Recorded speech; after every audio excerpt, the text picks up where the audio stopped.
Hello, parents and my dear students. Welcome to Ararat School of Learning, Fatehnagar. Mobile number 7568077458. Class 5. Subject English.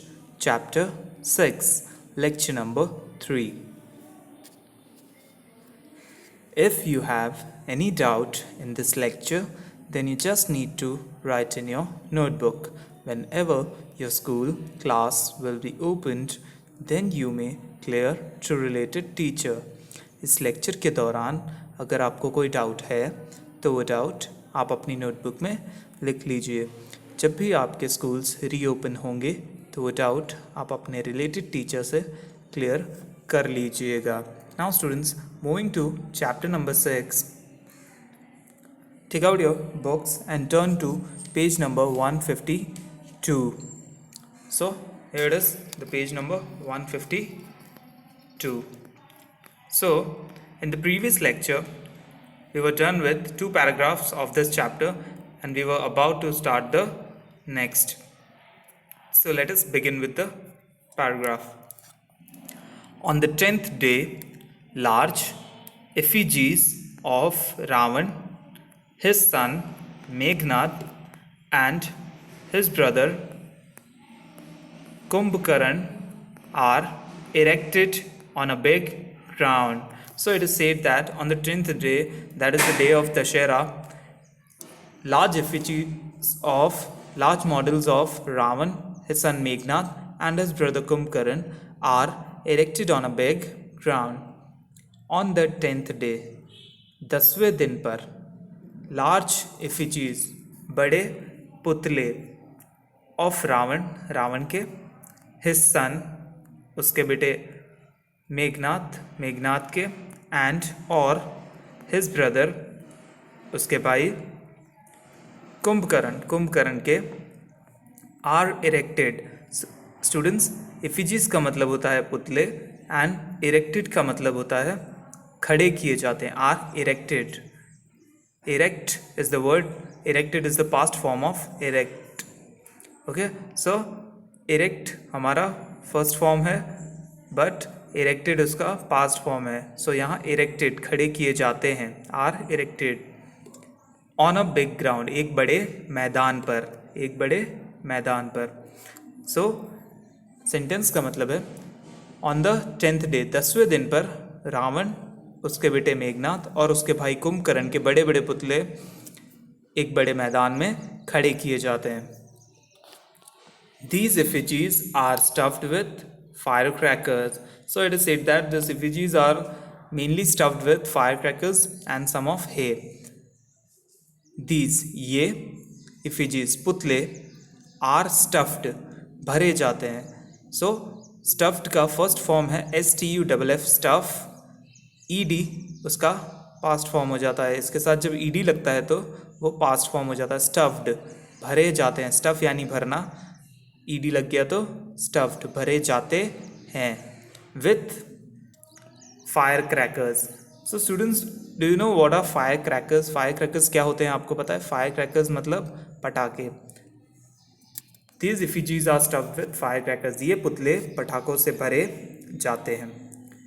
In the evening, people begin to assemble to see Ravan Dahan and fireworks. So, in the evening time, people gather there to see the Ravan Dahan and fireworks.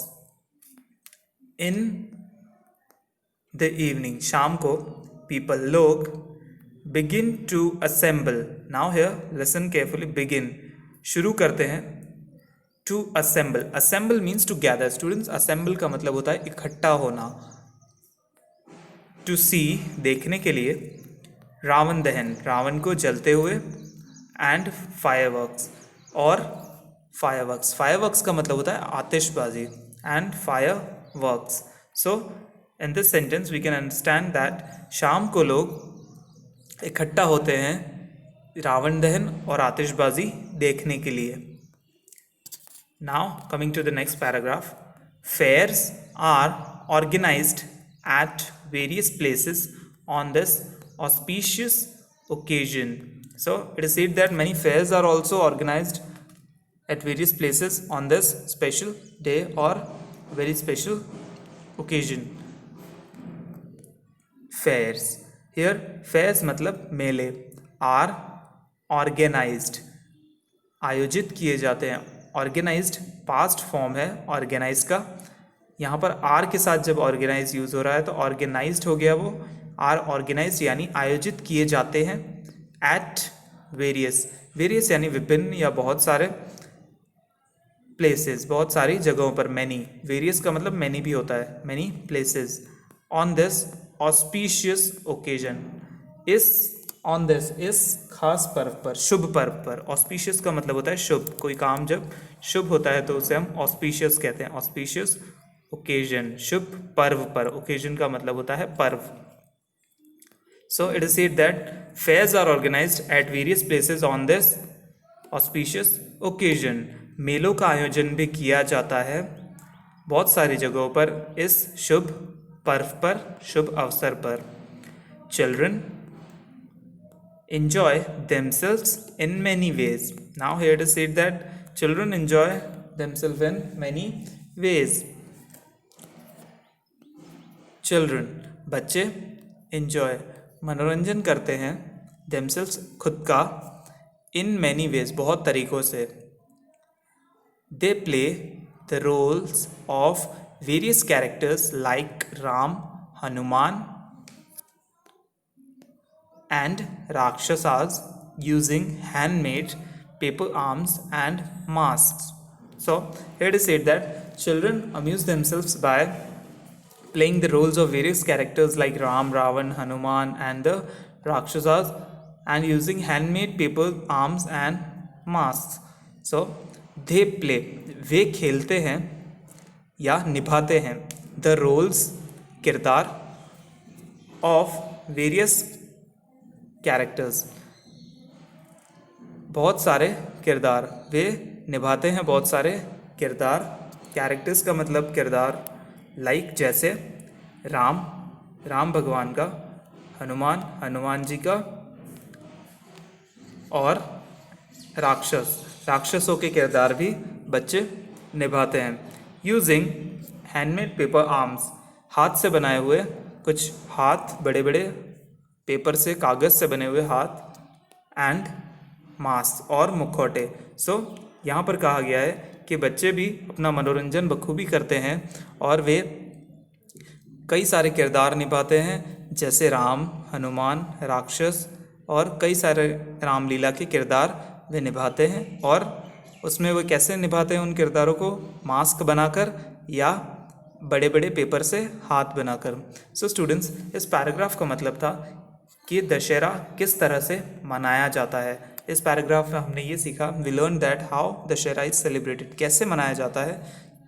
कि भाई students 10th day पे बड़े बड़े पुतले खड़े किए जाते हैं रावण के, उसके बेटे मेघनाथ और कुंभकर्ण के, और फिर उन्हें फायरवर्क से स्टफ़ किया जाता है, पटाखों से भरा जाता है. और लोग शाम को इन्हें देखने के लिए इकट्ठा होते हैं और आतिशबाजियों को भी.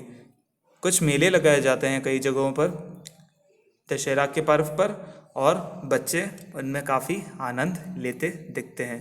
सो let us move to the homework part. Note down your homework for today, students. That is class 5, subject English, chapter 6, lecture number 3. There are some hard words in this paragraph. The paragraph we read today. First, effigies. Effigies का मतलब होता है पुतले, बड़े बड़े पुतले, जो कि हमने आज चैप्टर में पढ़ा. Erected.